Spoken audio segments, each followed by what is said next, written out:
പ്രിയപ്പെട്ട സഹോദരി സഹോദരങ്ങളെ, നമ്മളുടെ ബൈബിൾ പഠനം തുടരുകയാണ്. രാജാക്കന്മാരുടെ പുസ്തകത്തിൻ്റെ 6-ാം അധ്യായത്തിൽ വന്നെത്തി നിൽക്കുകയാണ് നമ്മൾ. ഇടയ്ക്കിടയ്ക്ക് അനുസ്മരിപ്പിക്കേണ്ട ഒരു കാര്യമുണ്ട്. നമ്മൾ ഉൽപ്പത്തിയിൽ നിന്നാണ് ആരംഭിച്ച് കൃത്യമായി എത്രയോ എപ്പിസോഡുകളായി.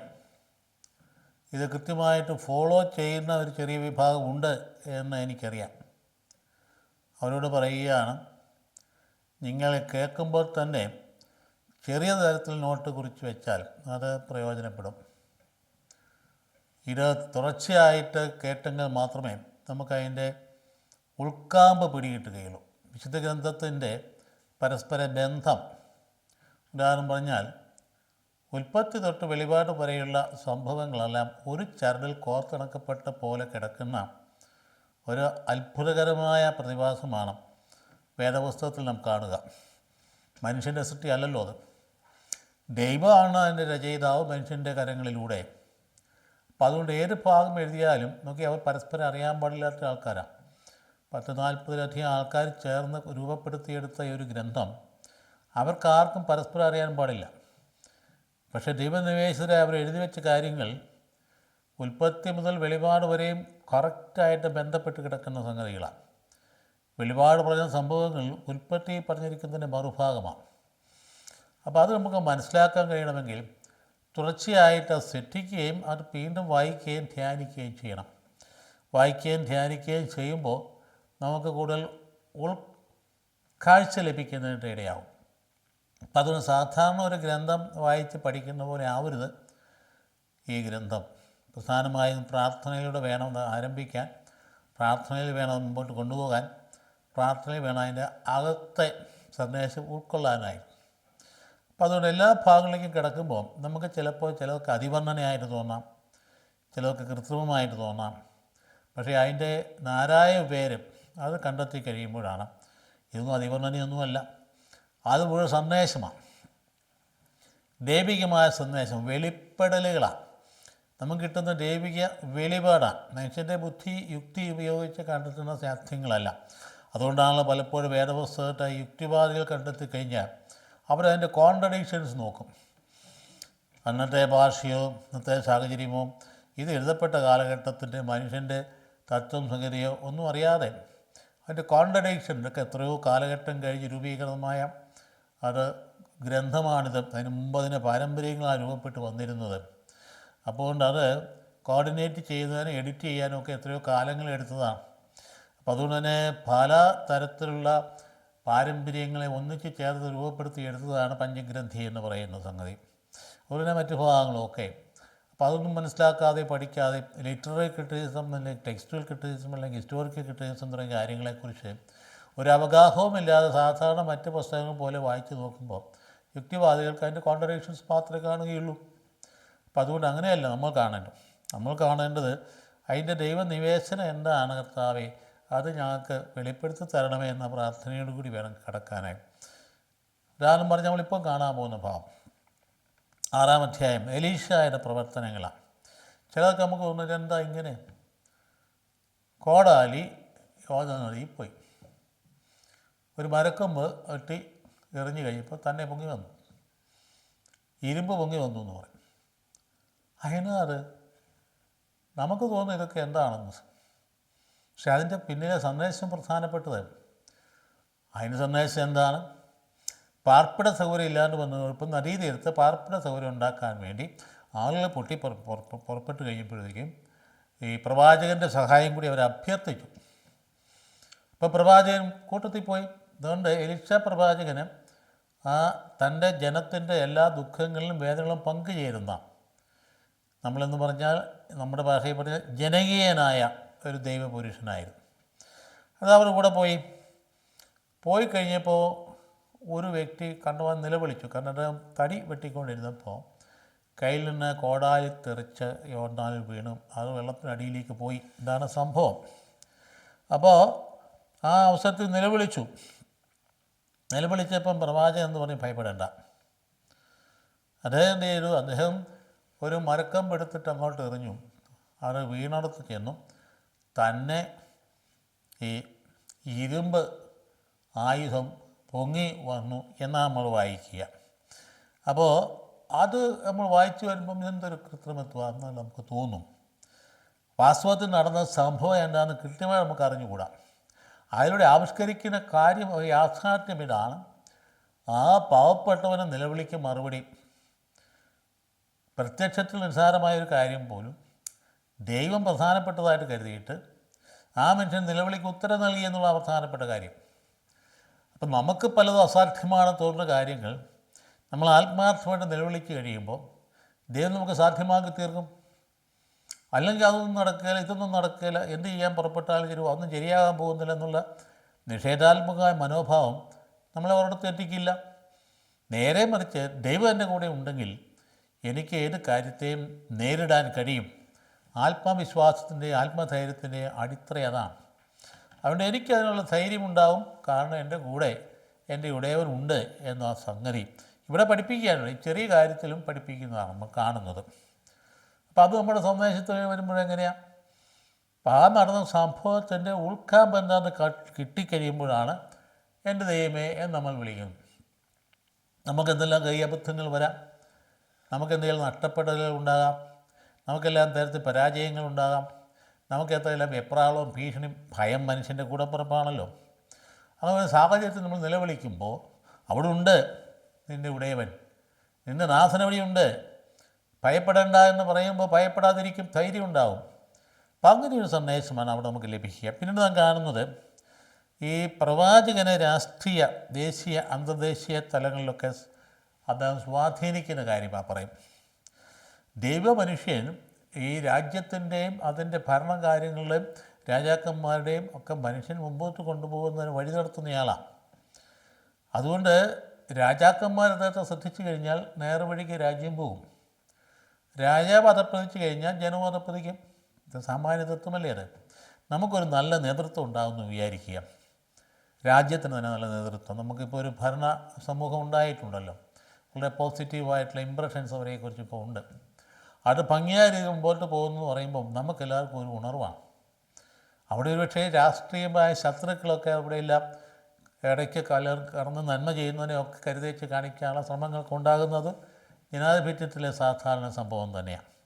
എങ്കിലും അതൊക്കെ മൈൻഡ് ചെയ്യാതെ ധീരമായി എടുത്ത നിലപാടുകൾ ഉറച്ചു നിന്നുകൊണ്ട് മനുഷ്യ നന്മയ്ക്കായിട്ട് രാജ്യപുരോഗതിക്കായിട്ട് നടപടിക്രമങ്ങൾ എടുത്ത് മുമ്പോട്ട് പോകുമ്പോൾ അവിടെ ദൈവത്തിൻ്റെ സഹായം ഉണ്ടാകും. അത് ഉറച്ച് വിശ്വസിക്കുന്ന നേതാക്കന്മാരാണെങ്കിൽ ആ നേതൃത്വത്തിൻ്റെ സ്വാധീനം ജനങ്ങളിൽ വരും. ജനങ്ങൾക്ക് സമാധാനം ഉണ്ടാകും, ശാന്തി ഉണ്ടാകും. ഇപ്പം കണ്ടില്ലേ എന്താ, അതായത് ഭയങ്കരമായ തൂഫാൻ പരിപാടി കണ്ടില്ലേ, എന്ത് ഭയങ്കരമായിട്ടാണ് ജനമത് സ്വീകരിച്ചത്. അത് ജനം മുഴുവൻ അവൻ വേദനിക്കുന്ന ജനമാണ്. എന്തുമാത്രമാണ് ഈ പറയുന്ന ഈ ദുരന്തം വരുത്തി വച്ചിരിക്കുന്ന ഇത്തരത്തിലുള്ള വലിയ ഭീഷണികളിലൂടെ ഭയങ്കര ദുരന്തങ്ങളുണ്ടായി. MDMA പോലുള്ള മയക്കുമരുന്ന്, അതുപോലെ മറ്റ് ഡ്രഗ്സ്, ഇതൊക്കെ കൂടി കലർന്നുകൊണ്ട് നമ്മുടെ രാജ്യം മുഴുവൻ തവിട് പൊടിയാക്കത്തക്ക, അതേസമയത്ത് അത് മുതലെടുത്തുകൊണ്ട് കോടീശ്വരന്മാരായി പണം ഉണ്ടാക്കേണ്ട ഒരു പ്രതിഭാസ ലോകം മുഴുവനുണ്ട്. നമുക്കറിയാം അഫ്ഗാനിസ്ഥാനിലാണ് പുറപ്പെടുന്ന പ്രധാനമായും ഈ പറയുന്ന കഞ്ചാവൊക്കെ പുറപ്പെടുന്ന അവിടെ നിന്നാണെന്നാണ് പറയുക. അങ്ങനെ ഒരു വിഭാഗം ഇങ്ങനെ കുറ്റകരമായ രീതിയിൽ പ്രവർത്തിച്ചിട്ട് സമ്പത്തുണ്ടാക്കിയിട്ട് പിന്നെ അവർക്ക് ഇഷ്ടം പോലെ കൈകാര്യം ചെയ്യാൻ മറ്റുള്ളവരെ അടിച്ചമർത്തുന്ന രീതിയിലൊക്കെ ലോകം മുഴുവൻ പോകുന്ന നമ്മൾ കണ്ടുകൊണ്ടായിരിക്കും. അപ്പോഴാണ് ഇവിടെ ഓപ്പറേഷൻ തൂഫാൻ എന്ന് പറഞ്ഞുകൊണ്ട് നമ്മുടെ ഒരു പ്രധാനപ്പെട്ട വ്യക്തി ഒരു മന്ത്രിസ്ഥാനത്ത് ഇരുന്നുകൊണ്ട് നടപടിയെടുത്തപ്പോൾ ജനം മുഴുവൻ സ്വീകരിക്കുന്നത് കണ്ടില്ലേ. ജനം ഉള്ളുകൊണ്ട് സ്വീകരിക്കുന്നു, കാരണം ജനനന്മയ്ക്കായിട്ടുള്ളൊരു കാര്യമാണ്. അപ്പോൾ നേതൃത്വം നന്നായിട്ട് പോകുകയാണെങ്കിൽ ജനത്തിന് ആത്മാവേശമുണ്ടാവും, ധീരതയുണ്ടാവും. എല്ലാ തലങ്ങളിലും ഇങ്ങനെ തന്നെയാണ്. ആരോഗ്യരംഗത്തായാലും ഇങ്ങനെ തന്നെയാണ്. ഒരുപാട് പ്രശ്നങ്ങളൊരു രംഗമാണല്ലോ അത്. അത് ഭംഗിയായിട്ട് ഒരാൾ കൊണ്ടുപോകുമ്പോൾ അതിൻ്റേതായിട്ട് ഫലം നമുക്കല്ലേ ലഭ്യമാകുന്നത്. അപ്പോൾ അതുകൊണ്ട് എല്ലാ തലങ്ങളിലും നമ്മൾ ഇന്നത്തെ രാഷ്ട്രീയ സാഹചര്യങ്ങളിലേക്ക് കടക്കുകയല്ല, പൊതുതത്വം പറയുകയാണ്. നേതൃത്വം നേർവഴിക്കാണെങ്കിൽ, നേതൃത്വത്തിന് എല്ലാ തരത്തിലുമുള്ള ഈ അഴിമതിരഹിതമായിട്ടുള്ള മനോഭാവം രാജ്യനന്മയ്ക്കായിട്ട് പുലർത്തുകയാണെങ്കിൽ അത് ജനത്തിന് സപ്പോർട്ടുണ്ടാവും. തന്നെയല്ല, ജനം വളരുകയും ചെയ്യും, രാജ്യവും വളരും, രാജ്യത്തിന് സാമ്പത്തിക സ്ഥിതിവിശേഷം നന്നാകും, കടം കയറി ജീവിതം മുഴുവൻ തൊലഞ്ഞു കിടക്കുന്ന സാഹചര്യങ്ങളിൽ നിന്ന് ഉണർത്തിയെടുക്കാൻ പറ്റും. അപ്പം ഇവിടെ പ്രവാചകന് റോളുണ്ട്. ചില സാഹചര്യം ആളുകൾ ഇങ്ങനെ പരാതി പറയാറില്ലോ, വൈദികരെ പള്ളിയിലെ കാര്യം നോക്കിയാൽ മതി, മറ്റു കാര്യങ്ങൾ ഇടപെടേണ്ട കാര്യമില്ല. ആര് പറഞ്ഞു അങ്ങനെ? വൈദികൻ എന്ന് പറയുന്നത് ഈ രാഷ്ട്രത്തിൻ്റെ ഒരു പൗരനാണ്. പൗരൻ്റെ അവകാശങ്ങളെല്ലാം വൈദികനുമുണ്ട്. വൈദികൻ ചെയ്യുന്ന ദൗത്യത്തിന് തുടർച്ച അതിൻ്റെ ഭാഗം കൂടിയാണ്. അഴിമതി കണ്ടാൽ ചൂണ്ടിക്കാണിക്കുക, തിന്മ കണ്ടാൽ എടുത്തു പറയുക, തിരുത്തേണ്ടത് തിരുത്തുക, മനസ്സാക്ഷിക്കനുസരിച്ച് പ്രബോധനം നൽകാനായിട്ടുള്ള കഴിവ് എന്ന് പറയുന്നത് ആർക്കും മറച്ചു വയ്ക്കാൻ പറ്റില്ല. ഭയമല്ല മനുഷ്യനെ. വാസ്തവത്തിൽ വൈദികരൊക്കെ ഭയപ്പെടുത്തിയിരിക്കും. മിണ്ടാൻ മേല, മിണ്ടിപ്പോയ രാഷ്ട്രീയമാവും, അത് അങ്ങോട്ട് പോകും അല്ല ഇങ്ങോട്ട് പോകും, ഇങ്ങനെയൊക്കെ പറഞ്ഞ് ഭയപ്പെടേണ്ട ഒരു വിവാഹമല്ലല്ലോ വൈദികൻ എന്ന് പറഞ്ഞാൽ. ഈ വൈദികളിലെ പ്രവാചക ദൗത്യമുണ്ട്. 3 കാര്യങ്ങളുണ്ടല്ലോ. 3 കാര്യങ്ങൾ. വിശുദ്ധീകരണ പ്രക്രിയ അടിസ്ഥാനമായിട്ട് നിൽക്കുന്ന ആരാധനക്രമത്തിലൂടെയെങ്കിൽ ഈ മനുഷ്യനെ ഈ പ്രവാചക ദൗത്യം എന്ന് പറഞ്ഞാൽ എന്താ? താൻ ജീവിക്കുന്ന സാഹചര്യങ്ങളിലെ ഇരുട്ടിനെ മാറ്റാൻ, തിന്മയെ മാറ്റാൻ ഉള്ള ശക്തമായിട്ടുള്ള നിലപാടെടുക്കാനുള്ള ദൗത്യമുണ്ട്. പ്രവാചക ദൗത്യം എന്ന് പറയുന്നത് അതാണ്. കർത്താവ് അങ്ങനെയാണ് ശിഷ്യന്മാരെ പഠിപ്പിച്ചതും പറഞ്ഞയച്ചതും. അതുപോലെ തന്നെയാണ് ഈ ലോകത്ത് നയിക്കാൻ വേണ്ടി, വഴി നടത്താൻ വേണ്ടി, തെറ്റിപ്പോയെങ്കിൽ ചൂണ്ടിക്കാണിച്ചുകൊണ്ട് തെറ്റിൽ തിരിച്ചു കൊണ്ടുവരാൻ വേണ്ടി പ്രചോദനം നൽകുവാനുള്ള ചുമതലയുണ്ട്. എന്ന് പറഞ്ഞാൽ ഈ പ്രവാചകൻ ഇവിടെ നാം കാണുന്ന രാജ്യ രംഗങ്ങളിലേക്ക് ഇടപെടുന്ന കാണാം. അപ്പോൾ ഇസ്രായേലിനെതിരായിട്ട് സിറിയ യുദ്ധത്തിന് വരിക. അപ്പോൾ സിറിയ ഇസ്രായേലിനെതിരായിട്ട് യുദ്ധത്തിന് വരിക. അപ്പോൾ സിറിയ വാസ്തവത്തിലൊരു അക്രമ രാഷ്ട്രീയം കൊണ്ടാണ് വരുന്നത്. അപ്പോൾ അവിടെയുള്ള ഈ പ്രവാചകൻ മുന്നറിയിപ്പ് നൽകുകയാണ് ഇസ്രായേൽ രാജാവിന്, ഇന്ന സ്ഥലത്തേക്കാണ് വരുന്നത്, അതുകൊണ്ട് ശ്രദ്ധിച്ചു കൊള്ളണം. അപ്പോൾ അങ്ങനെ വന്നപ്പോഴേ സിറിയൻ രാജാവിന് സംശയം, ഇവിടെ ഞാൻ ഈ പറയുന്ന എൻ്റെ മുറിയിൽ, എൻ്റെ ബെഡ്റൂമിൽ പറയുന്ന കാര്യങ്ങൾ എങ്ങനെയാണ് ഇസ്രായേൽ രാജാവിൻ്റെ ചെവിയിലെത്തുന്നത്? ഉടനെയോട് ആജ്ഞ പുറപ്പെടുവിച്ചു, ഇതിനകത്തുള്ള ഏതെങ്കിലും ചാരന്മാരുണ്ടെങ്കിൽ അവരെ കണ്ടെത്താനായിട്ട്. ഈ ചാരപ്രവൃത്തി എല്ലാ കാലത്തും ഉണ്ടായിരുന്നതാണ് അല്ലേ? ഇപ്പം ഇന്നൊരു വലിയ മൃതസംസ്കാരത്തിന് ഒരുങ്ങുകയാണല്ലോ ഇറാന്. എങ്ങനെയാണ് വധിക്കപ്പെട്ട്? അതെങ്ങനെ അത്രയും വലിയ സെക്യൂരിറ്റിയുള്ള ഒരു പ്രദേശത്ത് ചെന്നിട്ട് ആ വ്യക്തിയെ മാത്രം വധിക്കാനായിട്ട് മൊസാദിന് കഴിഞ്ഞത് എങ്ങനെയാണ്? നിശ്ചയമായതിന് പിന്നിൽ ചാരന്മാരുണ്ട്. ആ രാജ്യത്തെ തന്നെ ചാരന്മാരുണ്ട്. അത് അടുത്തിടപെട്ടിട്ട് ആളുകളുണ്ട്. അല്ലെങ്കിൽ വളരെ കറക്റ്റായിട്ട് അദ്ദേഹത്തെ ബന്ധപ്പെട്ടവരെ മാത്രം വധിക്കാൻ പറ്റില്ല. അപ്പോൾ ഈ രാജാവും പറഞ്ഞു, സിറിയൻ രാജാവ്, ഞാൻ ചിന്തിക്കേണ്ട കാര്യം, പറയുന്ന കാര്യം അതേപടി ഇസ്രായേൽ രാജാവ് ജബിയിലെത്തുന്നത് എങ്ങനെയാണ്? അപ്പോൾ അടുത്തുനിന്ന് ആൾ പറഞ്ഞേ, അത് അങ്ങനെ ചാരന്മാരൊന്നുമല്ല, അത് അവിടെ ഒരു പ്രവാചകനുണ്ട്, എലീഷ. അതിൻ്റെ ഉള്ളിൽ അദ്ദേഹത്തിന് തെളിഞ്ഞു കിട്ടും. അത് അവിടുത്തെ രാജാവിന് പറയും, ഇതാണ് സംഗതി. അപ്പോൾ ഉടനെ അദ്ദേഹത്തിന് കൽപ്പന പറയും. ഇപ്പോൾ എവിടെയാണ് പ്രവാചകൻ? അദ്ദേഹം ഒരു 15 കിലോമീറ്റർ അകലെ ദോത്താൻ എന്ന് പറഞ്ഞ സ്ഥലത്തുണ്ട്. ദോത്താൻ. ഉടനെ മുളയാൻ സൈന്യത്തിന് ഓർഡർ ഇട്ടു. ഇയാളെ വധിച്ചു കളയാൻ വേണ്ടിയില്ല ഈ പ്രവാചകനെ. അപ്പോൾ എന്നാ ഇത്? ശിഷ്യനാപ്പാടെ ഭയപ്പെട്ടു. ശിഷ്യൻ ഭയപ്പെട്ടപ്പം എലീഷ പറഞ്ഞു, ഭയപ്പെടേണ്ട. കാരണം എലീഷ തൻ്റെ ദർശനത്തിലൂടെ കണ്ടു, തന്നെ സംരക്ഷിക്കുന്നതിന് വേണ്ടി ഈ രാജാവിനെതിരെ യുദ്ധം ചെയ്യാൻ വലിയൊരു സൈനിക നിര ചുറ്റും നിൽക്കുന്നുണ്ട് എന്ന് കണ്ടു. അപ്പം അദ്ദേഹത്തിനറിയാം അതെങ്ങനെയാണ് അങ്ങനെ ചിന്തിക്കും. ഭയപ്പെടുന്ന സാഹചര്യങ്ങളൊക്കെ ഭയത്തിൽ നമ്മളെ മുക്തി നൽകുന്ന ഒരാൾ കൂടെയുണ്ടെന്ന്, അതാണ് ദൈവം. ഭയപ്പെടേണ്ടെന്ന്. മാനുഷികമായ സൈനിക ശക്തിയേക്കായി ദൈവികമായിട്ടുള്ള ഇടപെടൽ അതിശക്തമായ ഫലപ്പെടുത്തുന്നുള്ള ബോധ്യമാണ്. അന്ന് നീ ഭയപ്പെടേണ്ടെന്ന് പറഞ്ഞു. അതുകൊണ്ട് നീയൊന്നും പേടിക്കണ്ട, വളരെ ഭംഗിയായിട്ട് കാര്യങ്ങൾ നമ്മൾ നേരിടും. അതെന്നായിരുന്നു? സൈന്യം അടുത്ത് വന്നു, അതിന് ചുറ്റും. രാത്രി സൈന്യം വന്ന് നേരം വെളുത്തപ്പോഴാണ് ശിഷ്യൻ കണ്ടത് ചുറ്റും സൈന്യം നിറഞ്ഞിരിക്കുന്നു. അപ്പം പ്രവാചകൻ ഭയപ്പെടാതെ കർത്താവിനോട് പ്രാർത്ഥിച്ചു, കർത്താവേ, ഇവരെ അന്ധരാക്കി മാറ്റണമേ എന്ന് പ്രാർത്ഥിച്ചു. അല്ലെങ്കിൽ നമ്മൾ വിചാരിക്കുന്നത് എന്താ ഇതിൻ്റെ കളിയെന്ന്. സംഭവിച്ചതെന്നും കൃത്യമായിട്ട് നമുക്കതിനകത്ത് അറിയാൻ പാടില്ല. എന്തായാലും സൈന്യങ്ങളുടെ ഇടയിൽ കൺഫ്യൂഷൻ ഉണ്ടായെന്നുള്ള യാഥാർത്ഥ്യമാണ്. അത് അവതരിപ്പിച്ചിരിക്കുന്നത് എങ്ങനെയാണ്? അവരെ അന്ധരാക്കി മാറ്റി എന്ന് പറഞ്ഞാൽ കാര്യം ശരിക്കും ഗ്രഹിക്കാൻ കഴിയാത്ത രീതിയിലാക്കിയെന്ന് വേണം വ്യാഖ്യാനിക്കാം. എന്തായാലും അവർ വഴിതെറ്റി ചെന്ന് പെട്ടത് എവിടെയാണ്? പെട്ടത് ഇസ്രായേൽ രാജാവിൻ്റെ കൊട്ടാരത്തിൽ ചെന്ന് പെട്ടു. അങ്ങനെ സംഭവിക്കാം. പക്ഷേ കാലഘട്ടം നമ്മൾ ഇന്നത്തെ യുദ്ധം പോലെ എടുക്കരുത്. ഇന്നത്തെ യുദ്ധം എന്ന് പറഞ്ഞാൽ ഇൻ്റർ ബെല്ലിസ്റ്റിക് മിസൈൽസ് ആയിരിക്കും. അതല്ല അന്ന് നേരെ അങ്ങോട്ട് ചെന്നിട്ട് ഒന്നുകിൽ വാളും പരിചയവുമായി അല്ലെങ്കിൽ അമ്പും ഒക്കെ ആയിട്ടാണ് യുദ്ധം ചെയ്തത്. അപ്പം അങ്ങോട്ട് ചെന്ന് അവിടെ ചെന്ന് പെട്ടു. അവിടെ ചെന്ന് അദ്ദേഹത്തിന് ഈ ശിഷ്യൻ ഭയപ്പെട്ട് കഴിഞ്ഞപ്പോൾ കർത്താവ് പറഞ്ഞു, ഇവൻ്റെ കണ്ണൊന്ന് തുറന്നു കൊടുക്കണം കർത്താവ്. കണ്ണ് തുറക്കാമെന്ന് പറഞ്ഞാൽ താൻ കാണുന്ന രീതിയിൽ ജീവിതത്തെ കാണാനുള്ള കഴിവ് എൻ്റെ ശിഷ്യനും കൊടുക്കണം എന്ന് പറഞ്ഞ് ഏത് പ്രതിസന്ധി വന്നാലും ശരി സംരക്ഷിക്കാൻ നമുക്ക് ഈ മനുഷ്യൻ്റെ ആയുധങ്ങളൊന്നുമല്ല, കർത്തൃ സാന്നിധ്യമുണ്ട്. അതാണ് ശക്തി. അത് നിർഭയത്വം എന്ന് പറയുന്നതാണ് വിജയത്തിൻ്റെ അടിസ്ഥാനം. ആ നിർഭയത്വം കൊടുക്കുന്നതാണ് കണ്ണ് തുറന്നു കൊടുക്കാൻ പറഞ്ഞത്. കണ്ണ് തുറന്നു കൊടുക്കാനായിട്ട് പറയും. അപ്പോൾ ആ സാഹചര്യത്തിലാണ് അവരവിടെ ചെല്ലുകയും അങ്ങനെ ഇവരെ അന്ധരായിപ്പോയി എന്ന് പറഞ്ഞാൽ സൈന്യത്തിന് മുഴുവൻ അന്ധരായിപ്പോയി. ഉടനെ കർത്താവിനോട് പ്രാർത്ഥിച്ചു, കണ്ണ് തുറന്നു കൊടുക്കണമേ. കണ്ണ് തുറന്ന് പ്രാർത്ഥിച്ചപ്പോൾ അവർ ചെയ്തത് എവിടെ അപകടത്തിലാണ് വന്ന് നിൽക്കുന്നത്. എവിടെയാണ്? ശത്രു രാജാവിൻ്റെ കൊട്ടാരത്തിൽ വന്ന് നിൽക്കുക. സൈന്യം മുഴുവൻ ആരെപ്പോഴും ഭയന്ന് പറച്ചു.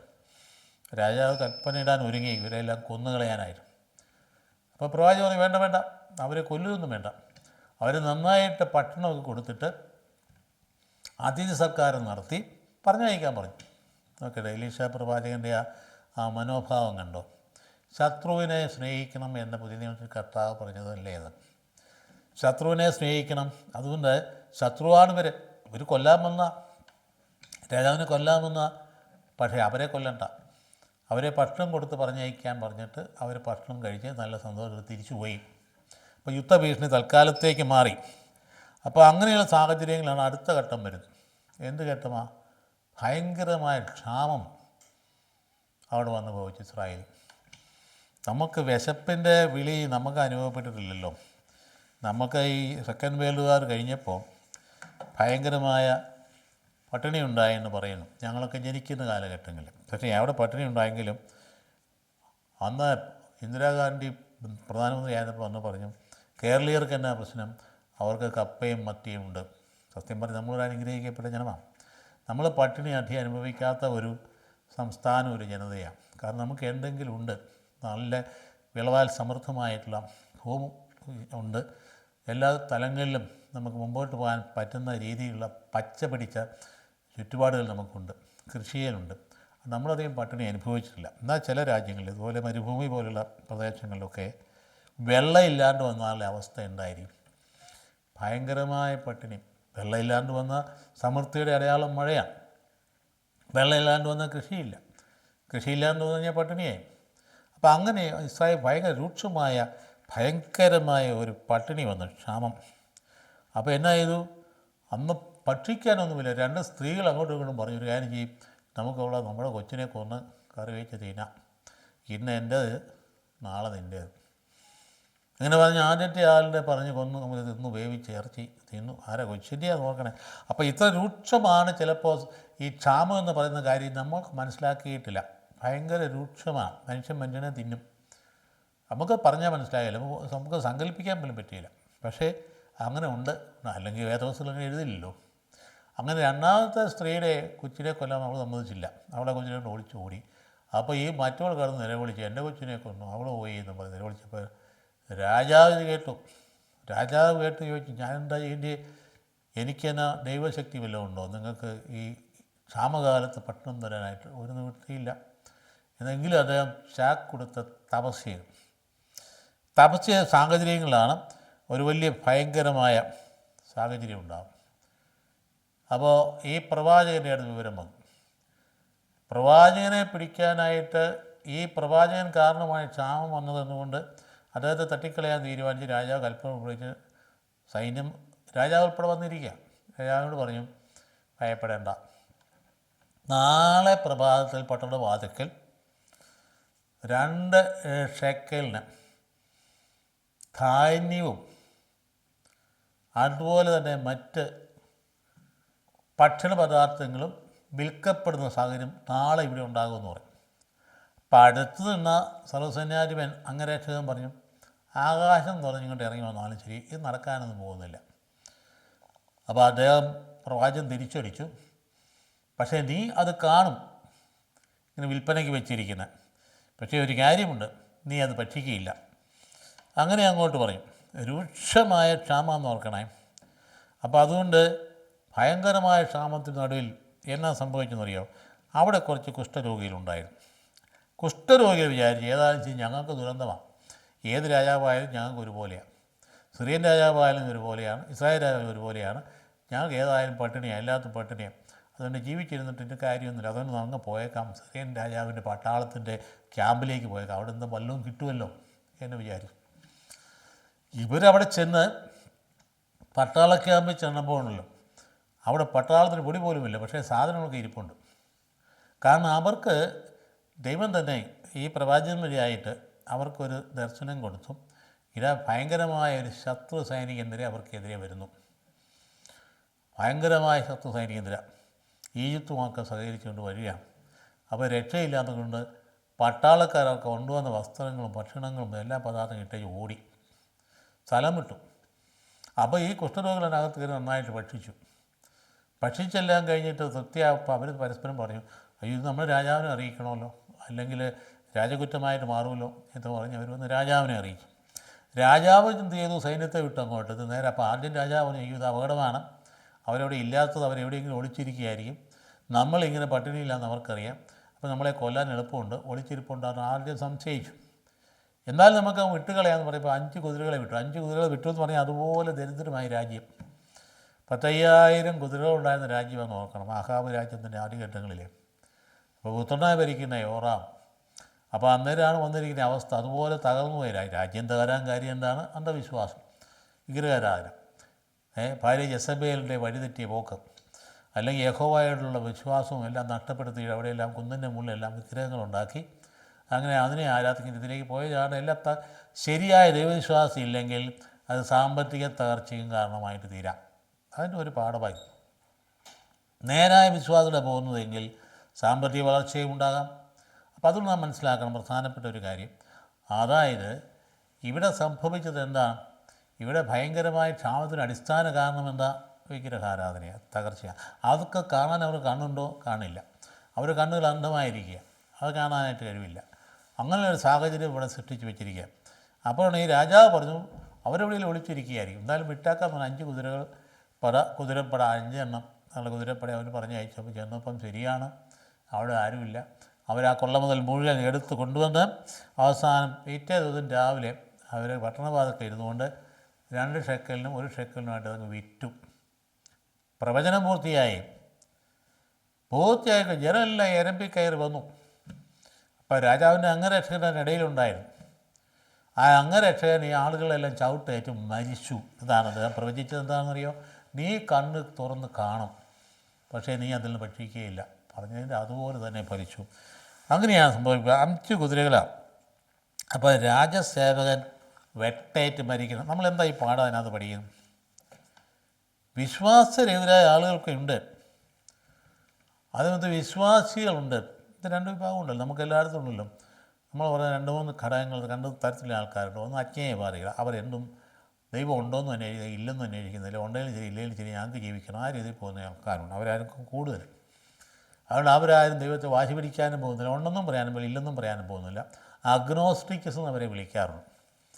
അതുകൊണ്ട് അവരതിനകത്ത് പ്രത്യേകമായ ഒരു പക്ഷം ചേരലൊന്നുമില്ല, ആ വിഭാഗത്തോടെ ഒന്നുമില്ല, ആ മതത്തോടെ ഈ മതത്തോടെ ഒന്നുമില്ല. അങ്ങനെ ഒരു വിധത്തിൽ പറഞ്ഞാൽ അവർ നല്ല മനുഷ്യരാണ്, അജ്ഞേയവാദികളാണ്. മറ്റു ചിലരെന്ന് പറയുന്നത് നാസ്തികരാണ്. അവർ ദൈവം ഉണ്ടെന്ന് പറയുമ്പോൾ അവർക്ക് കോപം വരും, അരിശം വരും. ഇല്ലെന്ന് പറഞ്ഞ് പഠിപ്പിച്ചെങ്കിൽ അവർക്ക് ഉറപ്പ് വരികയുള്ളൂ. പിന്നെ അവരെടുത്ത് ചാടി പറയില്ലെന്ന്. അതാണ് ഇപ്പോൾ കാണുന്നത്. മീശയിൽ നമ്മൾ കാണുന്നില്ല, എസൻസ് എന്നൊക്കെ പറഞ്ഞാൽ ചാനലെടുത്ത് നോക്കി കഴിയുമ്പോൾ ആ കേട്ടത്തെ പ്രബോധനം കേട്ട് കഴിയുമ്പോൾ നമ്മുടെ തല മരിച്ചു പോകും. അവർക്ക് ഒന്നിലും തന്നെ വാല്യൂ ഇല്ല. വേദപുസ്തകം എന്ന് പറഞ്ഞാൽ അശ്ലീല ഗ്രന്ഥമാണ്. അങ്ങനെയുള്ള ചില കാര്യങ്ങളൊക്കെ യുക്തിവാദികളാണെന്ന് പറയുന്നുമുണ്ട്. അങ്ങനെ ഒരു വിഭാഗമുണ്ട്. അവരുടെ വിശ്വാസം അവരെ രക്ഷിക്കട്ടെ എന്ന് നമുക്ക് പറയാനുള്ളൂ. അവരെ ആരും കുറ്റപ്പെടുത്തിയിട്ട് കാര്യമില്ല. അവർക്കങ്ങനെയാണ് തലയിൽ കയറിയിരിക്കുന്നത്, അതനുസരിച്ച് അവർ നടക്കുന്നു. എവിടെയെങ്കിലും ഷോക്ക് ട്രീറ്റ്മെൻറ്റ് വരുമ്പം ചിലപ്പോൾ തിരിച്ചു വരും എന്നുള്ളതല്ലാതെ അവരെ ആരും നമ്മൾ പഴിച്ചിട്ട് കാര്യമില്ല. അതങ്ങനെ ഒരു വിഭാഗമുണ്ട്. അപ്പോൾ എല്ലാ കാലത്തും ഉണ്ടായിരുന്നു. അങ്ങനെയായിരുന്നു നിരീക്ഷണമായി. ചാർവാകന്മാർ അങ്ങനെയായിരുന്നില്ലേ? അതുപോലെ നമ്മുടെ രാജ്യത്ത് എല്ലാ തരത്തിലും ആൾക്കാരും ഉണ്ടായിരുന്നു. അങ്ങനെ ഒന്ന് പോയാൽ അപ്പോഴത്തെ സ്ഥാനത്ത് 3-ാമത്തെ വിഭാഗം എന്ന് പറയുന്നത് ശരിയായ ദൈവഭക്തരാണ്. അതേസമയത്ത് മറ്റൊരു വിഭാഗം ഉണ്ട് കേട്ടോ, ദൈവഭക്തി അഭിനയിക്കുകയും ദൈവവിശ്വാസം ഇല്ലാതിരിക്കുകയും ചെയ്യുന്ന ആൾക്കാർ. നമ്മളിൽ പലരും അങ്ങനെയാണ്. ദൈവഭക്തി ഇതില്ലാണ്ടിരിക്കാൻ നമുക്ക് പറ്റിയില്ല. നമ്മുടെ ജീവിതത്തിൻ്റെ പ്രൊഫഷൻ്റെ ഭാഗം. ഞാനൊരു വൈദികൻ എന്ന നിലയിൽ കുർബാന അർപ്പിക്കാതിരിക്കാൻ പറ്റില്ല, അതുപോലെ തന്നെ അനുഷ്ഠാനം നിർവഹിക്കാതിരിക്കാൻ പറ്റില്ല, തിരുനാൾ നടത്താതിരിക്കാൻ പറ്റില്ല, നൊവേന നടത്താതിരിക്കാൻ പറ്റില്ല. ഇതൊക്കെ ഇങ്ങനെയുള്ള നമ്മുടെ അനുഷ്ഠാനങ്ങളാണ്, വിധികളാണ്. അതൊക്കെ ചെയ്തില്ലെങ്കിൽ എൻ്റെ പ്രൊഫഷണൽ നിരക്കില്ല. പക്ഷേ എൻ്റെ ഉള്ളിൽ വിശ്വാസം വേണമെന്ന് നിർബന്ധമില്ല, ചിലപ്പോൾ ഇല്ലാണ്ട് വരും. അങ്ങനെ വരുമ്പോൾ ആ പൗരോഹിത്യത്തിന് പൂർണ്ണത കിട്ടുകയില്ല, ആ വ്യക്തിക്ക് കൃപ കിട്ടില്ല. ആ ഒരു സംശയമില്ലാത്തൊരു കാര്യമാണ്. അങ്ങനെ വിഭാഗമുണ്ട്, അങ്ങനെയുള്ള ആത്മാരിലുണ്ട്, വിശ്വാസികളുണ്ട്. ഒരു പള്ളിയിൽ പുതിയ വിചാരിക്കുമെന്ന് കഴിയുമ്പോൾ ആ തരത്തു കൂടി വരുന്നത് ചിലപ്പോൾ ഇങ്ങനെയുള്ള ആൾക്കാരായിരിക്കും. അവർക്ക് കാര്യം കാണാൻ വേണ്ടി അച്ഛൻ്റെ സാമീപ്യം വേണം, സാന്നിധ്യം വേണം, സഹായം വേണം. ബിസിനസ്സുകാരായിരിക്കും, അല്ലെങ്കിൽ ഏതെങ്കിലും തരത്തിൽ രാഷ്ട്രീയക്കാരായിരിക്കും, എന്തെങ്കിലും ശരി, അങ്ങനെയുള്ള ഒരു ആത്മീയ നേതൃത്വത്തിൻ്റെ ഒരു സപ്പോർട്ട് വേണം. അതിന് വേണ്ടി വരുന്ന ആൾക്കാരെ. പക്ഷേ മറ്റു കാര്യങ്ങളും താല്പര്യം കാണില്ല. പൊതുയോഗത്തിന് വരും, പാരീഷ് കൗൺസിൽ വരും, പക്ഷേ ഒരു വിശുദ്ധ കുർബാനയിൽ പങ്കെടുക്കാൻ വരില്ല. അങ്ങനെ ആൾക്കാർ നമ്മുടെ ഇടവകയിലുണ്ട്. അങ്ങനെ ഒരാളിനെ നമ്മൾ വിചാരിക്കുക, മനസ്സിൽ കാണാം, അയാളുടെ വിശ്വാസം എന്നതാണ്. പള്ളിയിൽ പോകുന്നുണ്ട്, എന്തിനാണ് പോകുന്നത്? പൊതുയോഗത്തിൽ പോയി വഴക്കുണ്ടാക്കാൻ, അല്ലെങ്കിൽ പാരീഷ് കൗൺസിൽ വഴക്കുണ്ടാക്കാൻ, ഭരണകാര്യങ്ങൾ കൊണ്ട് അഭിപ്രായം പറയാൻ, സാമ്പത്തികമായ കാര്യങ്ങൾ വിമർശനം നടത്താൻ, ഇതിനാണ് പോകുന്നത്. ദേവാലയത്തിൽ പരിശുദ്ധ കുർബാന ഉണ്ടെന്നോ അതിൽ പങ്കെടുക്കണമെന്നുള്ള ചിന്ത ഒരിക്കലും. അങ്ങനെ പച്ചയായ മനുഷ്യരിങ്ങനെ നടപ്പുണ്ട് നമ്മുടെ ഇടയിലൂടെ. അവരെ നമ്മൾ കുറ്റം പറയേണ്ട കാര്യമില്ല. കാരണം ഒരു ആത്മീയ അനുഭവം അവരുടെ ഹൃദയത്തിലുണ്ടായിട്ടില്ല. കുട്ടിക്കാലത്ത് അവർക്ക് കിട്ടിയ പരിശീലനത്തിൽ ദൈവാനുഭവം ഉണ്ടായിട്ടില്ല. അവർ പരിശുദ്ധ കുർബാന അർത്ഥം എന്താണെന്ന് മനസ്സിലാക്കിയിട്ടില്ല. അവരുടെ ജീവിതത്തിൽ അവൻ്റെ കൃപയെ അനുഭവിച്ചിട്ടില്ല. അപ്പോൾ അങ്ങനെ പോകുന്നവരെ നമ്മളെന്ത് പറയാനാണ്? അപ്പോൾ അങ്ങനെ ഉണ്ടെന്ന് നമ്മൾ അംഗീകരിക്കും. ഇപ്പോൾ ഒരു ഇടവക അജപാലന രംഗത്തിരുന്ന ആൾക്കാർക്ക് എന്ത് ഈ അനുഭവങ്ങളെല്ലാം ഉള്ളതുകൊണ്ടാണ് പറയുന്നത്. അങ്ങനെയുള്ളവരെയും നമ്മൾ കേൾക്കണം. അവർ പറയുന്നത് കേൾക്കേണ്ട കാര്യങ്ങൾ, യുക്തിപൂർവ്വം പറയുന്ന കാര്യം ചിലപ്പോൾ അർത്ഥം കണ്ടെന്നിരിക്കാം. അവരുടെ വ്യക്തി ജീവിതത്തെ അവർ നോക്കേണ്ട കാര്യമില്ല, അത് അവരുടെ കാര്യം. ഇതുപോലെ തന്നെ ഉള്ള വിഭാഗത്തിൽ മറ്റൊരു വിഭാഗമാണ് യഥാർത്ഥ ഭക്തരായ ആൾക്കാർ, വിശ്വസിക്കുന്നതനുസരിച്ച് ജീവിക്കുന്ന ആൾക്കാർ. അതുപോലെ വിശ്വാസം മാത്രമല്ല, അതിനനുസരിച്ച് കരുണയുടെയും സാമൂഹ്യ ബോധത്തിൻ്റെയും സാമൂഹ്യ ബന്ധത്തിൻ്റെയും നീതിബോധത്തിൻ്റെയും വഴിയിൽ സഞ്ചരിക്കുന്ന ഒരുപാട് മനുഷ്യർ സഭയിലുണ്ട്. അതെല്ലാവരും കള്ളന്മാരാണെന്നൊക്കെ പറയുന്നത് തെറ്റാണ്, എല്ലാവരും കാപട്യക്കാരെന്ന് പറയുന്നത് തെറ്റാണ്, എല്ലാവരും എല്ലാം മുഖംമൂടി വെച്ച് നടക്കുന്നവരാണ്. ഇതൊക്കെ ഒരു ഭാഷയ്ക്ക് ഉപയോഗിക്കുക എന്നുള്ളതല്ലാതെ സാമാന്യ ജനങ്ങളിൽ, സാധാരണ ജനങ്ങളിൽ ഇതൊന്നുമല്ല. അവർ നിഷ്കളങ്കരായ, നിർമ്മലരായ, മനസ്സാക്ഷിക്കനുസരിച്ച് ജീവിക്കുകയും പ്രവർത്തിക്കുകയും ചെയ്യുന്ന അവരാണ് വാസ്തവത്തിൽ കൂടുതൽ. പക്ഷേ അവർ ഒസീഫറസ് അല്ല, ശബ്ദം ഉണ്ടാക്കുന്നില്ല, അതുകൊണ്ട് അവർ ശബ്ദം കേൾക്കുന്നില്ല. ശബ്ദം ഉണ്ടാക്കുന്ന ആരാണ്?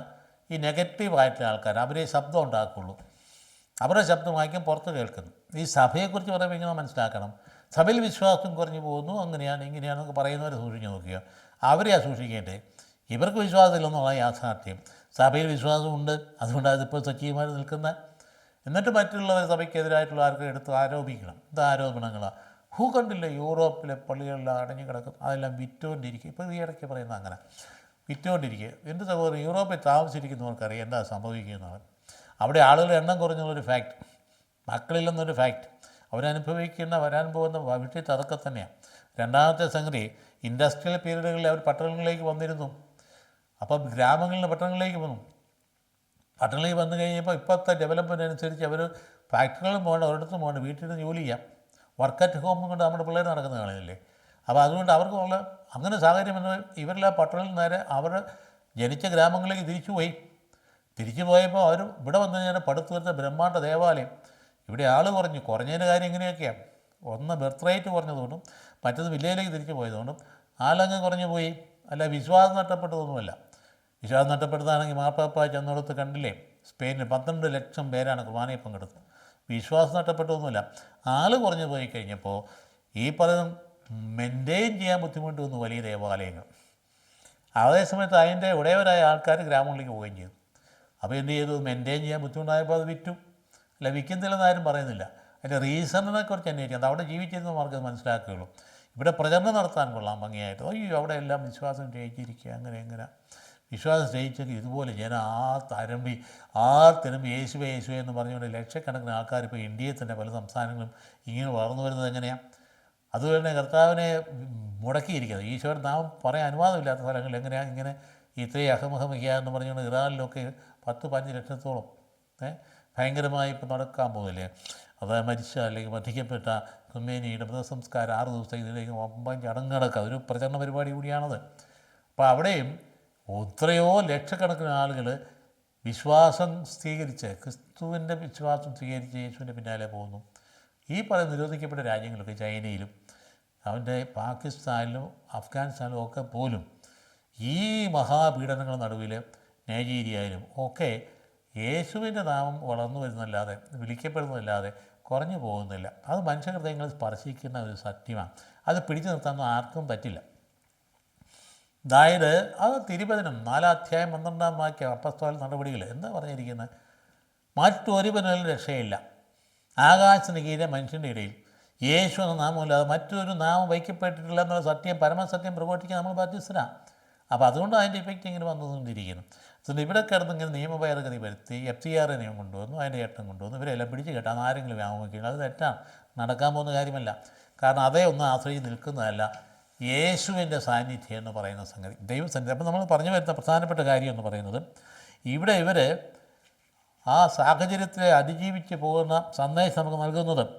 അപ്പോൾ ഈ കുഷ്ഠരോഗികൾ അവിടെ ചെന്നു, അതിന് പിന്നാലെ സൈന്യവും ചെന്നു, രാജാവിന് വിശ്വാസമില്ലെങ്കിൽ പോലും രാജ്യം ചെന്ന് കഴിഞ്ഞപ്പോഴുണ്ടായി പറഞ്ഞതുപോലെ തന്നെ സംഭവിച്ചു. പിറ്റേ ദിവസം തന്നെ വിൽപ്പന ഭക്ഷണദാനം കൊടുക്കാൻ തുടങ്ങി. ആ പറഞ്ഞ നിരാശനായ അല്ലെങ്കിൽ വിശ്വാസരഹിതനായ ആ സൈന്യാധിപന് ഞെരുക്കം കൊണ്ട് മരിച്ചു. അപ്പോൾ അതുകൊണ്ട് വാസ്തവത്തിൽ അവിടെ നാം പഠിക്കുന്ന പാഠം എന്താണ്? ഈ കുഷ്ഠരോഗികളാരാണ്? പുറന്തള്ളപ്പെട്ടവരാണ്. പുറന്തള്ളപ്പെട്ടവരെ ചേർത്ത് നിർത്തി കർത്താവ്. അതാണ് നമ്മൾ മനസ്സിലാക്കുന്ന ഒരു പാഠം. നമ്മളാരെ പുറന്തള്ളിയാലും ശരി, കർത്താവ് ചേർത്ത് നിർത്തും. ഈ സത്യം നമ്മൾ ഉൾക്കൊള്ളാതെ നമ്മുടെ മുമ്പിൽ ഒരു പക്ഷേ കള്ളന്മാരും ചെറിയന്മാരും മോഷ്ടാക്കളും അവരൊക്കെയാണ് പറഞ്ഞുകൊണ്ട് ബുദ്ധിപന്മാരൊക്കെ പറഞ്ഞുകൊണ്ട് നമ്മൾ പുറം തള്ളിയാൽ അതിൻ്റെ ഫലം ഇതായിരിക്കും, അവരെ കർത്താവ് ചേർത്ത് നിർത്തും എന്ന് പറഞ്ഞ് വിവേകം വേണ്ടെന്നല്ല പറയും. എല്ലാ കള്ളന്മാർക്കുള്ള വീട് തുറന്നു കൊടുക്കണമെന്നല്ല പറയും. നമ്മുടെ മനോഭാവത്തിൽ മാറ്റം വരണം. നമ്മൾ നീതിമാന്മാരും വിശുദ്ധരുമാണ് ചെയ്യുന്ന പരിസേഷമാണ്, അത് ശരിയല്ല. അപ്പോൾ അതുകൊണ്ട് കർത്താവ് ചേർത്ത് നിർത്തിയ ആൾക്കാർ അങ്ങനെയല്ലേ കർത്താവ് ചേർത്ത് നിർത്തിയത്? ചുങ്കക്കാരൻ മത്തായിയെ ചേർത്ത് നിർത്തിയില്ലേ? സക്കൈബൂസിനെ ചേർത്ത് നിർത്തിയില്ലേ? അതിൻ്റെ ഒരു അനുഭവമാണ് ഇവിടെ കണ്ടത്. പുറന്തള്ളപ്പെട്ട കുഷ്ഠരോഗികൾ രക്ഷയുടെ ഉപകരണങ്ങളായിട്ട് മാറുന്നു. അത്ഭുതകരമായ കാര്യമല്ലേ? നിയമമനുസരിച്ച് കുഷ്ഠരോഗിക്ക് രംഗത്ത് വരാൻ പറ്റിയില്ല, അവനൊരിക്കലും വെളിച്ചത്ത് വരാൻ പറ്റില്ല. പക്ഷേ അവൻ വഴിയായിട്ട് രക്ഷ കൈവരുന്നു എന്നുള്ളതാണ് പ്രധാനപ്പെട്ട ഒരു കാര്യം. അതുകൊണ്ട് ആ ദുർബലമായ രാജ്യത്തിന് ശക്തി പകരുന്നത് നമ്മൾ കാണുന്നു. പിന്നെ നാം കാണാൻ പോകുന്ന സംഗതി ഇതാ, വലിയ ദൈവ സാന്നിധ്യത്തിലൂടെ അതിശക്തമായ ഒരു രക്ഷ ആ ദർശനത്തിലൂടെ കാണുകയാണ് പ്രവാചകൻ. ഒരു മലയിൽ വലിയൊരു സൈനിക നിര നിരക്കുന്നത് കണ്ണു തുറന്ന് കാണാൻ വേണ്ടിയിട്ടും പ്രാർത്ഥിക്കുകയും ചെയ്യുന്നു. കർത്താവിൻ്റെ ദൂതൻ ദൈവഭക്തരുടെ ചുറ്റും പാളയമടിച്ച് അവരെ രക്ഷിക്കുന്നു എന്ന സങ്കീർത്തനമുണ്ട്. അതായത് 34:7.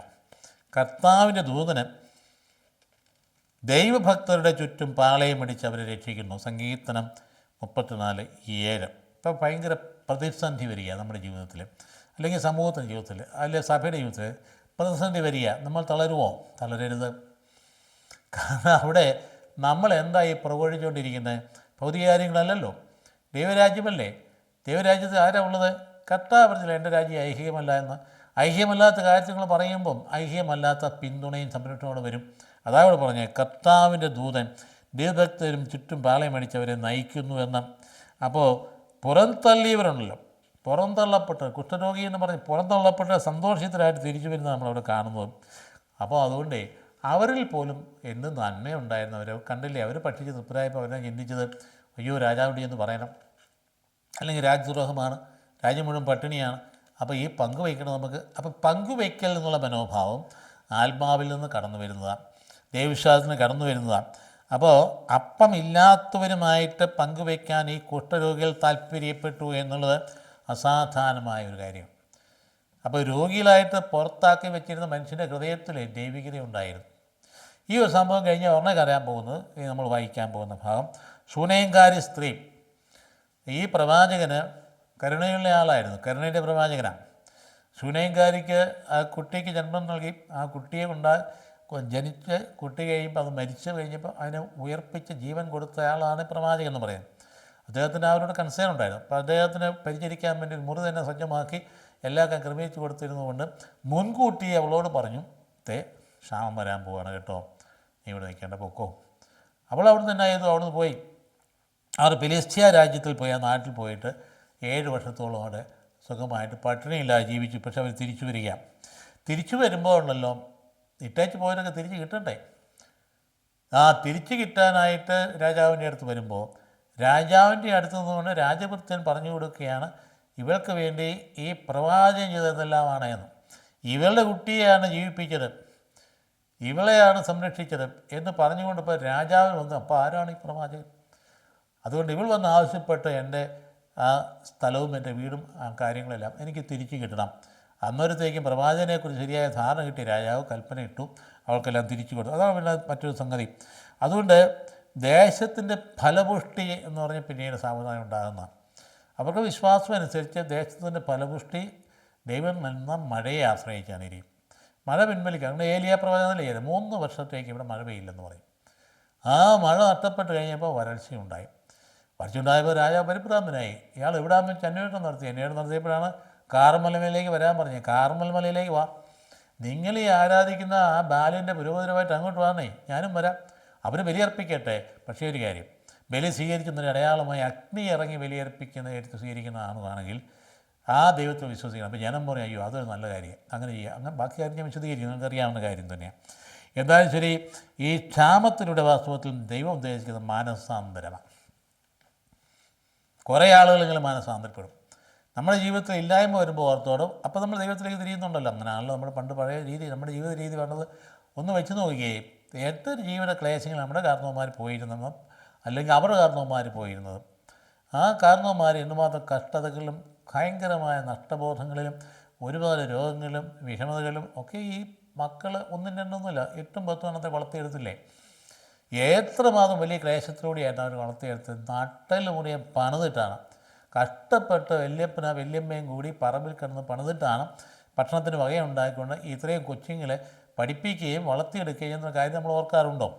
അവർക്കിന്നുള്ള സൗകര്യങ്ങളൊന്നുമില്ല. ഇന്നത്തേതുപോലെ ഫ്രിഡ്ജില്ല, അല്ലെങ്കിൽ ഇന്ന് കാണുന്ന പോലെ മൊബൈലില്ല, ഇന്ന് കാണുന്ന പോലെയുള്ള മറ്റ് എൻ്റർടൈൻമെൻറ്റ് ഫെസിലിറ്റീസ് ഇല്ല, ഇന്ന് കാണുന്ന യാതൊരു സംവിധാനം, നല്ലൊരു ബെഡ് പോലും ഇല്ല, കിടക്കാനിടമില്ല.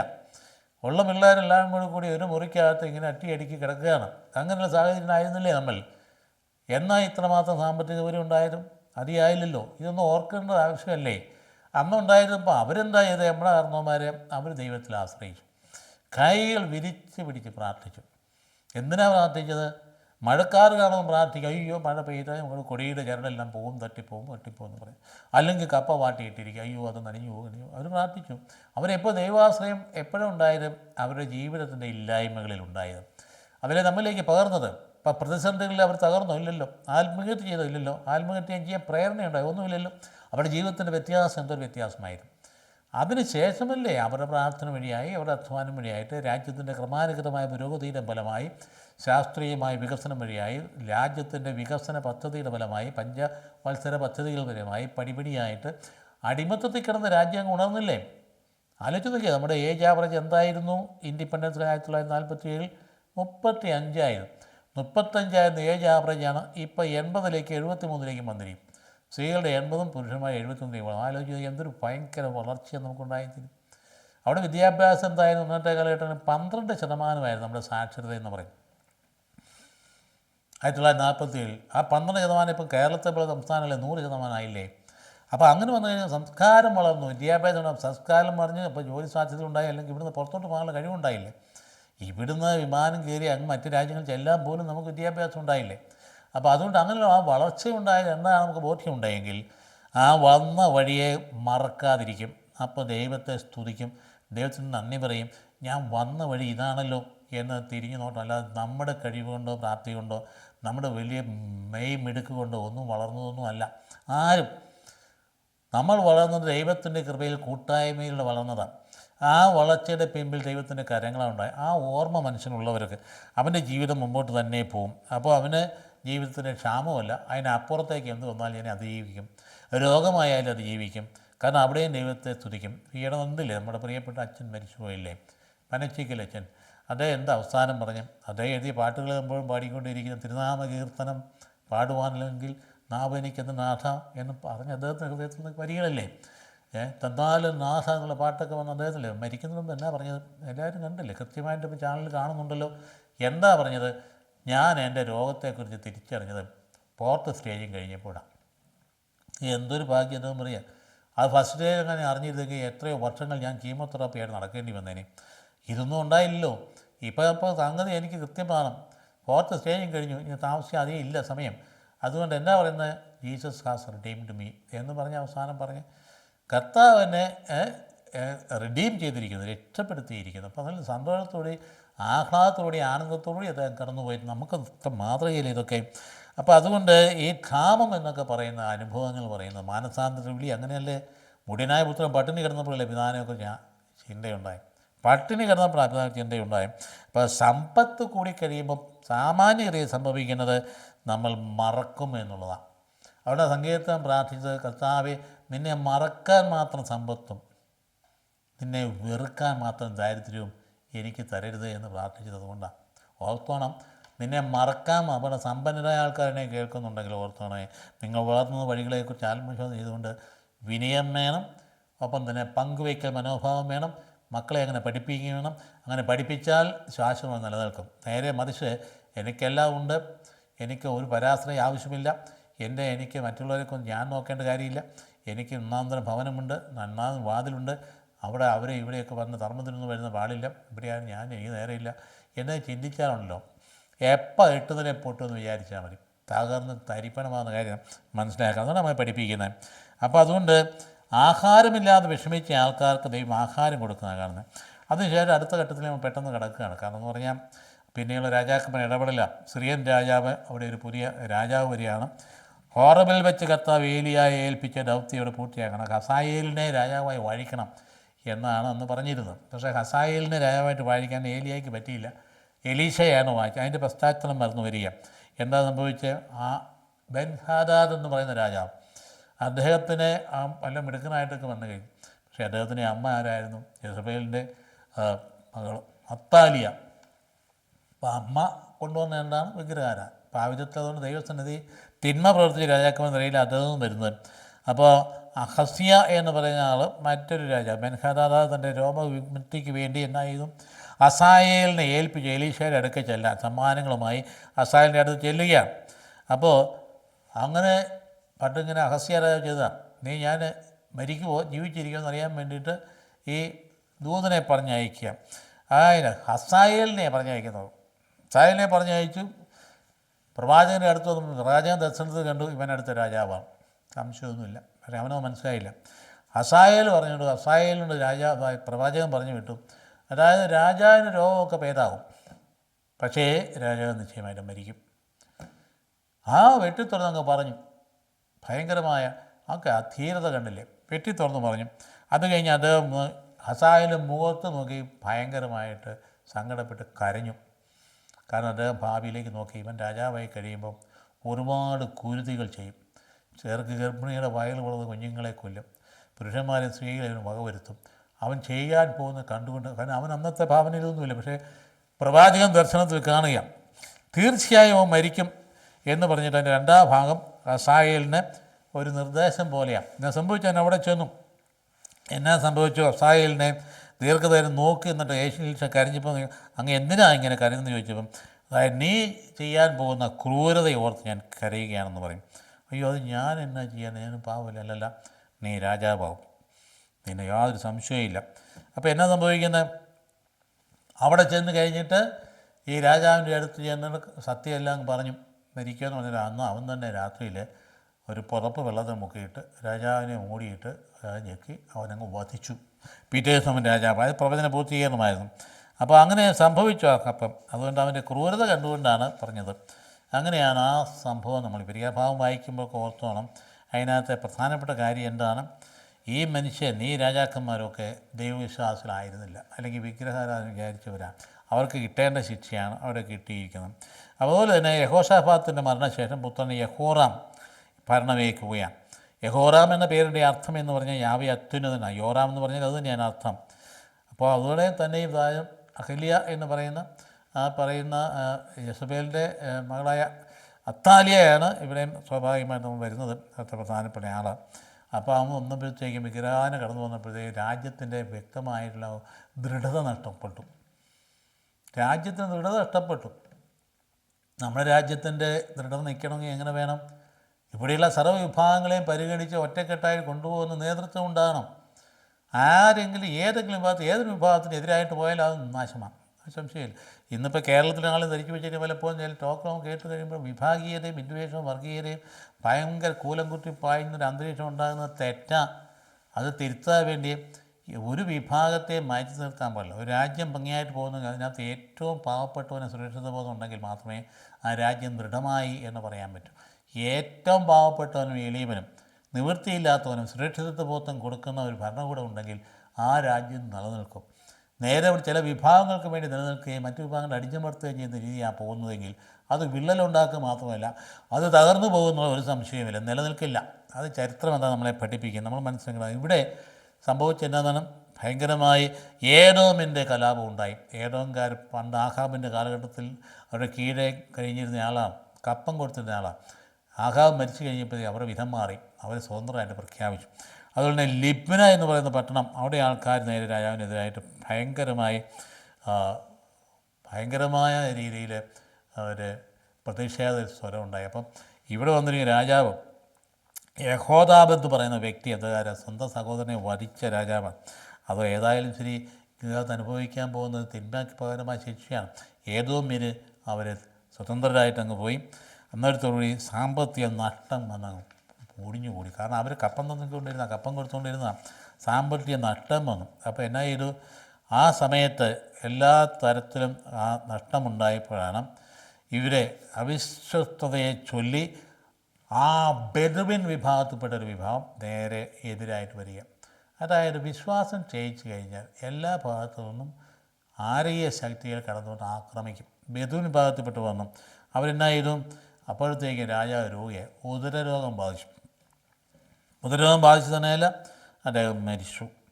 അപ്പോൾ ഇവിടെ നാം മനസ്സിലാക്കുന്ന ഒരു പ്രധാനപ്പെട്ട കാര്യം നമ്മൾ പറഞ്ഞാൽ, ഈ ജീവിത പങ്കാളി എന്ന് പറയുന്ന ആൾ അഹാബിൻ്റെ, അവളാണ് ഇത് മുഴുവൻ നശിപ്പിച്ച് എടുത്ത് കാണാൻ പോകുന്നതാണ്. അവൾക്ക് എന്നാ സംഭവിക്കാൻ പോകുന്നത്? നാബോത്തിൻ്റെ മുന്തിരിത്തോപ്പ് സ്വന്തമാക്കാൻ വേണ്ടി അവൾ ട്രിബ്യൂണൽ വിളിച്ചു കൂട്ടി കള്ളസാക്ഷിയിലേക്ക് കൊണ്ടുവന്നിട്ട് ഈ നാബോത്ത് എന്ന് പറയുന്ന വ്യക്തി രാജദ്രോഹിയാണ് എന്ന് വരുത്തി തീർത്തതിന് ശേഷം അയാളെ വധിച്ചിട്ട് അയാളുടെ മുന്തിരിത്തോപ്പ് സ്വന്തമാക്കി. ആഹാബ് രാജാവല്ല, ആഹാബ് രാജാവിനെ പ്രേരണ കൊടുത്ത് ജസബേൽ രാജ്യം ചെയ്യിപ്പിച്ചതാണ്. അവിടെ ആ പ്രവാചകൻ കടന്നെന്ന് അന്ന് പറഞ്ഞത്, എലിയാ പ്രവാചകൻ കടന്നെന്ന് പറഞ്ഞത്, നിൻ്റെ രക്തം നായ്ക്കൾ നക്കി കുടിക്കും എന്ന് പറയാനിടയായി. സംഭവിച്ചു. രാജാവിനോട് പറഞ്ഞു, അങ്ങനെയാണ്, നിൻ്റെ രക്തം നായ്ക്കൾ നക്കി കൊടുക്കും. സംഭവം അതുപോലെ തന്നെ നീ ഉടനെ പോകുന്ന യേഹൂ രാജാവാകാൻ പോവുകയാണ്. യേഹൂ രാജാവ് കഴിഞ്ഞ് ചെയ്യാൻ പോകുന്ന കാര്യം നമ്മൾ കാണും. അവൻ കയറി പടനീക്കം നടത്തിയ അവസാനം ജസബേൽ വിളിക്കുന്ന കൊട്ടാരത്തിൻ്റെ അടുത്ത് ചെയ്ത് 3 നിലയിൽ അവൾ വിളിച്ച് താഴെ ഇട്ടിട്ട് അവൾ മുഴുവൻ തല ചെതറി ആ രക്തം നായ്ക്കൾ നക്കി കുടിച്ചു. അപ്പോൾ അതിൻ്റെ അഹസ്യ രാജാവ് പിന്നീട് BC 842 പിന്നെ യഹോറാമിൻ്റെ മരണത്തെ തുടർന്ന് അദ്ദേഹം രാജാവാകുകയാണ്.